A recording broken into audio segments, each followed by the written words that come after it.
ኢትዮጵያ ለሱዳን የፈጥኖ ደራሽ ኃይል የሥልጠና ካምፕ መገንባቷን የሮይተርስ ምርመራ አመለከተ።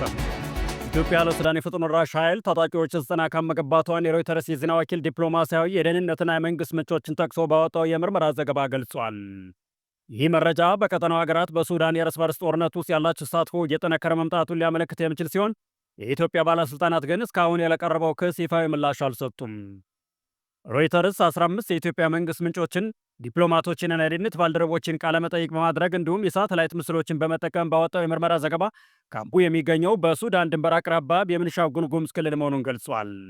ሪፖርቱ አክሎም ካምፑ በሱዳን ለሚካሄደው ውጊያ ለፈጥኖ ደራሽ ኃይል አዳዲስ ምልምሎችን ሊያቀርብ እንደሚችል ጠቁሟል።